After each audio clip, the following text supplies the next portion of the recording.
Hey everyone, it's Mad Chen here, back with another Procreate tutorial.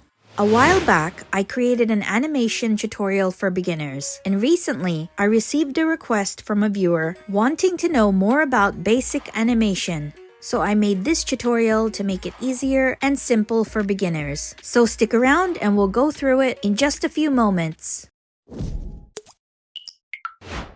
Welcome back! To show you how basic animation works, let's get started by drawing a circle at the bottom of the canvas. Then we'll need to duplicate this circle by going to Layers and sliding left on the circle layer, then tapping on Duplicate.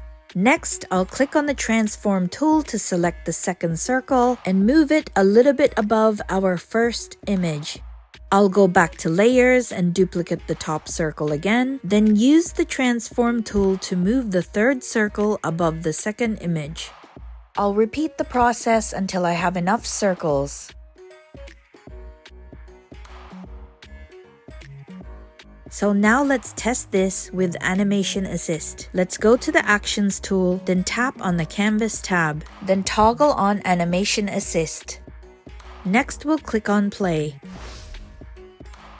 I want a repeated bouncing effect, so I'll tap on Settings and choose Ping Pong. When drawing animation, we need to take into account the speed of the object that we're drawing. Steady speeds require consistent spaces between each layer or image, just like what we currently have here. However, we can easily change the speed of our image by doing what I'm about to show you. So let's turn Animation Assist off for now and duplicate the top circle layer. I'll tap on Transform again and move the new circle a little further away from the rest. A wider distance equals faster moving objects.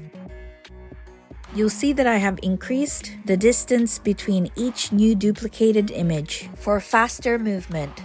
I'll toggle Animation Assist back on and let's hit play. To further adjust the speed, you can go to Settings and increase or decrease the frames per second. Let me know the kind of animations that you make, and if you have any requests, feel free to tell me in the comments below. See you in the next video, and as always, thanks for watching!